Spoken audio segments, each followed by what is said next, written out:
Hey guys, welcome back to Andy's Dinosaur Reviews, and today we are back with another brand new How to Train Your Dragon set. As you can see, we have the Dragon Catcher set, and this features some really cool minifigure versions of some of the dragons, as well as the Dragon Catcher itself and a launch net, which should be pretty fun. The packaging looks pretty much as they have, you know, the entire way through, but a little bit different as we have kind of like a window area now for this one.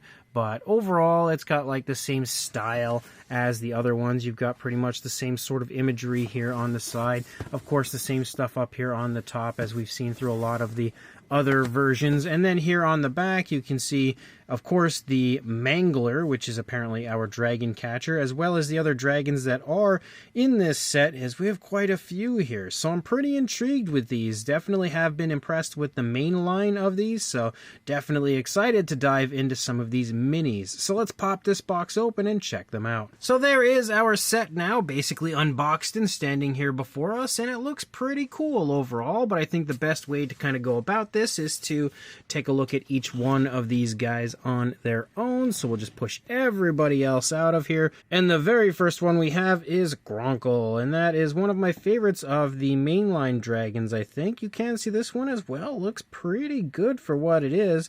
It does have a little bit of an annoying seam here, especially on this side, like for the top of the head. That does stand out like a sore thumb and looks super awkward. When you turn it over to this side, it looks a little bit better. But the figure overall does look fairly decent. Sculpt-wise, it looks pretty much reminiscent to the mainline version as far as all of the detail and everything goes. It does have a little flexibility when it comes to the wings as well. Not a whole lot, but a little bit. A very obvious seam, again, where the wings have been connected. And the funny thing about that is I actually pulled those out by accident when I was pulling the package open, opening everything. I accidentally pulled the wings out, so you can pull those off, just so you know. They pop back in, which is good to see. But the paintwork as well for the figure is fairly decent, again, considering the size. You have the bluish tones for the upper body, the light tone for the underside, fairly smooth transition when it comes to those colors. You also have, it kind of looks like, yeah, we do have that sort of speckling on this like we had seen on the mainline release as well. The eyes look okay as far as the paintwork goes, but it's a little bit hard to really tell how good because they're so small. It just kind of looks like it's like a brown. I don't even know if there's a pupil in there. We can see, though, the teeth on the inside of the mouth are all painted, and actually painted pretty decently, which is a plus considering how small the figure is. And then, of course, we also have the tongue and everything in there. We can see like a purplish tone. We have these like horns on the top of the head, also painted with a brown and stuff. The figure is in sort of like a walking motion, which obviously the legs are separate pieces as well, kind of pushed in, which we can see here on the underside. But that figure is fairly decent. I just hate that seam right there, but past that point, it's not half bad. We do also have the Deadly Natter, which again does look pretty reminiscent to the mainline figure in pretty much every way, even the pose and everything. We have the same sort of paint apps, again with that like striping back and forth sort of look for the coloration. And honestly, like for being a mini, it's a pretty darn nice looking version. Even the eyes are fairly decent as far as like the way they look on such a small figure. We even have like the pink up there and like the snout and a little variation of color. I should have said the nostrils. A little variation of color and everything for the figure. We have the mouth sculpted in an open position on this one as well. And we have the tongue and everything inside the mouth. There's actually a peg hole on the underside of the figure. And that's kind of interesting to me because I did also find a different set on Amazon that I am waiting for to arrive, which features like little dioramas for these, and I wasn't paying a whole lot of attention when I ordered it. I think the figures in that set are the same as these, but the pegs on them kind of go up into the underside, so that's even more evidence to that fact. But if it is, it is. At least I'll have some pretty cool dioramas, I guess, for them to go with. And the set was fairly cheap. But you can see the horn and everything is painted. The horns on the back of the head also painted. The sculpt is pretty good for this. Again, considering how small it is, it does seem to have most of the fine detail that we see in the larger releases. Unfortunately, no nail paint. And it kind of looks like it would have leg articulation. I'm not really sure if it's meant to. I mean, no, not really. I was going to say you can kind of move them, but then they pop out, so I guess not. And that's pretty much what these figures are. They just kind of pop together, and that's how you basically put them together in the other set. But this one, they do come assembled already, but we can even see the tail coming out. But that does kind of mean that you have a little bit of like a swivel action, at least for the tail. So that's kind of fun. But we also have that patterning and everything up here on the wings. The wings also have a little bit of a satin shine to them, so that helps them stand out and shine pretty decently. You can technically articulate the wings as well, because again, they're also like a snap-in piece, so they sort of can articulate just with a swivel kind of action, but definitely a decent figure as well. I would actually say even better than the Gronkle with that one. Then we have the hideous Zippleback, and I have yet to actually find a, mainline figure of this dragon, but if I do, I will definitely be picking it up, because look at how cool this one looks. We've obviously got ourselves a two-headed dragon. With this one, we have pretty big eyes on it. You can also see quite a bit of paintwork, again, with the horns and everything painted out with a lighter tone. We've got a lighter tone following along the undersides of those long necks. That does end as you lead into the chest. It also has a peg hole on the underside of the figure, though, but you can see we've got like some ridges moving along the back of the dragon, which are painted out with a red, and there's also some dark patterning that moves along the back of the neck. The fine detail does look fairly decent on this one as well. A little bit of a difference for each side when it comes to the bending and twisting of the necks, so like this neck looks a little different from the other one, which definitely adds some nice life to the figure. You can kind of swivel the necks again, because again, it's a piece you can pop in. It of course is going to mess up the paintwork and kind of disrupt that fact, but you still have that little bit of articulation. As you move down, you can see the legs are all sculpted nicely, definitely very powerful looking.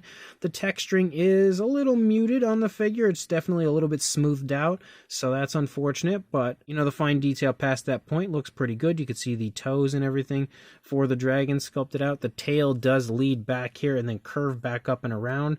I would imagine, yeah, you could probably put it up above if you wanted to, so it's really your preference where you want the tail to go. The tail can probably, definitely can swivel as well, and is really quite flexible. It's very soft and flexible, which is nice for the figure. I'd imagine maybe, yeah, you could do the same with the wings. I was going to say, I would think that you could probably swivel those just like we've seen on the Deadly Natter. We obviously have some really nice reddish tones from up above, maybe even more so like pink than red, and you've got to look at the upper part of the dragon again with all of those ridges moving down, which are painted the entire way out onto the tail, again giving this figure a pretty darn nice appearance, especially considering it is a mini, and the detail in the wings is even pretty nice. Again, like the texturing and skin texture and stuff looks really good on the wings of that dragon. So another pretty cool one, and I'm really quite appreciating the little bits of articulation on some of these. Then we also, of course, have Toothless. Toothless does look fairly decent. If my camera focuses, you can see the eyes look pretty good. The mouth is sculpted in an open position. The teeth are all sculpted pretty nicely and painted very nicely. I actually think the teeth look better on this mini than they do on the $15 version that you get with Hiccup. The legs, again, are obviously moving because they are a separate piece that kind of can come out or go back in, but you can get a nice look at the skin texture for the undersides of the wings and everything, which does look really quite high quality and nice. We also can, of course, articulate the wings. These ones actually seem to articulate even a little better than the others, as I can actually go up and down a little bit and swivel them, so that's definitely a plus. We've got the ridges moving along the back and everything. We also have the tail and everything that looks really good. No piece of the tail that is artificial, though, which is interesting. We have just like the healthy tail here for Toothless, which is actually pretty cool, and also, again, some decent texturing throughout. Overall, the figure does look alright when it comes to the fine detail. Nice swivel in the tail. The only area that I can see that's really smoothed out is the body, but does still have a little bit of texturing to it. It's just kind of smoothed out for the most part. The mouth is sculpted in an open position. Of course, no articulation for that area. And then we have the Monsterous Nightmare, which is the final dragon in the set. And this one as well looks really good. I have seen this guy at Target, but unfortunately it's in a set with a whole bunch of other dragons that I now already have. However, I think the only way to get this dragon is actually to buy that set. So I may end up having to cave and get that one at some point. But you can see the head sculpt looks pretty good. I like the fact that the mouth is just slightly open there, kind of bearing the teeth. But the teeth are showing, and they are kind of painted, it looks like. Maybe it's just the same color as the lower jaw. It's hard to really tell, but they do look pretty decent. And of course, we can see the eyes painted with a yellow. You've got a little spike on the snout right there, painted with a black. Some horns sticking up off of the back of the head, also painted with a black. And you do have some very cool patterning as you move through the dragon, as you have different shades of blacks, and you've also got like this more subtle addition underneath the black patterning that just kind of gives a little bit more color to the wings of the dragon. As you move back, you also have that striping effect on the neck, and then a lighter tone moving along the underside of the figure. You also can, of course, swivel the wings, just like we've been able to for pretty much all of them. We've got the claws and everything sculpted out, kind of big and bulky, not really that great looking, and also the claws on all of these have been unpainted. I didn't think we'd have any form of leg articulation, unfortunately, but you can see more of the black kind of meshing within the reds of the body back here on the leg, if my camera focuses correctly. Also almost an armored look moving down the thigh of this dragon, as well as all of these interesting spikes moving along the back. And then you lead out, you've got a really nice curved tail. The tail, of course, can swivel. I figured that was going to happen. And you also can take a look at the opposing side, with the leg on this side trailing drastically compared to stepping forward over on the other side, giving this dragon a really kind of creepy look, like it's just sneaking up or just slowly walking in for a kill. I don't know. But we have a pretty interesting ending here to the tail of the dragon as well. But that is a really, really neat one. Maybe one of the coolest dragons in this set. And then, of course, the Mangler, which we can see here, is also pretty decent looking. Again, the sculpt isn't super impressive. We do have the How to Train Your Dragon logo up here on the top. I do like the fact that you can actually move it. As you can see, you can kind of turn it and basically move it up and down, giving you, oh, you can also go side to side. Boy, that's some pretty impressive mobility for this, giving you pretty much the ability to aim it at any dragon, anywhere, at any time, which is really, really cool. For the most part, it is primarily painted with a brown, but you do have some areas that have like a metallic, sort of a dark gray tone. You see that back here on the back as well. And then, of course, the lower part here where you would basically stand this up and balance out the weapon. But it does look pretty cool. Definitely fairly fun overall. And, of course, we are also going to have to give this a shot and see how it shoots. So to shoot it, basically you're just going to have to aim it and then push this in. And as you can see, that went flying. So it does, depending on the force that you give it, it does send that net out pretty far. And the net does look pretty cool as well. Again, it also has that kind of dark gray sort of metallic look to the areas that you basically like, the missile area of the net. And then the net itself definitely has that How to Train Your Dragon look to it. I think that is like the perfect fabric to use for something like this. And I guess if we go ahead and grab ourselves a dragon, we'll see if we can actually hit one, just because, why not? Now I've got to reload it. To reload it, you basically have to take these and push them in.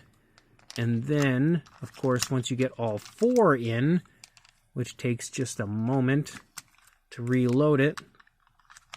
There we go. We've got our dragon in our sights right there. We'll see if we can hit him. Well, it kind of went out of focus, but we basically took its legs out. We couldn't quite capture it, but at least we hit it, I guess. As far as the size goes for the dragons, the sizes are kind of all over the place, but one thing that is for sure is that they're small. They're pretty much minis.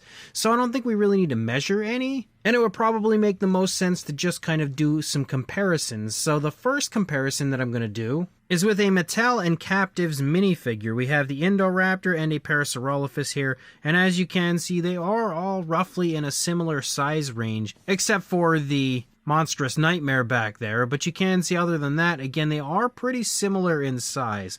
So that definitely shows you that they are without a doubt in minifigure size range. But for another comparison that's kind of fun, We have two of these standard-sized dragons in the line, and very clearly once you bring these figures in, you can see that the size difference is massive, especially when you look over there at Gronk, who is the smallest dragon that I had reviewed previously. Next to the smaller Gronk, again, the size is drastically different. So very clearly you can see that these are definitely in minifigure size range. So this How to Train Your Dragon Catcher set is pretty fun. Again, I always enjoy minifigures. I've been a big fan of minis for, oh man, since even like way back in the Jurassic Park toy line with those die-cast minis that they had released. I've always loved minifigures because it's just so fun to have a highly detailed figure in mini form. And overall, these dragons are really well done. They're actually some of the nicest minis that I've seen in a very long time. I'm impressed with the detail and the amount of detail that they actually put into the figures, as well as the paintwork. Overall, they do sport some really nice paint schemes, and I'm pleasantly surprised to see that the paint applications of the minis are pretty much as good and as impressive as the larger figures. You know, sometimes when you get minis like this, they'll skip out in certain areas when it comes to paint, but overall I would say they're fairly similar to what we see with the larger ones. The only difference would be maybe the eyes aren't quite as highly detailed, which the eyes on the larger ones aren't incredible, but they're definitely fairly nicely done. So that's probably the biggest difference. But overall, when it comes to minifigures, they are really well done, really quite high quality for what they are, and also sport some form of articulation on some of them at least. And then you also have the Mangler, which again is what we use to actually capture our dragons. And that works pretty nicely. Again, I love the mobility of it and the fact that you can basically launch it kind of close or further away depending on the force that you use to press the button is also really quite fun. So definitely a nice addition to the set. If you are interested in picking this up, I will include a link in the description to where you can do that from Amazon.com, where I purchased mine. So make sure you do that, and of course, like, comment, and subscribe, and I will see you in the next video. Thanks for watching.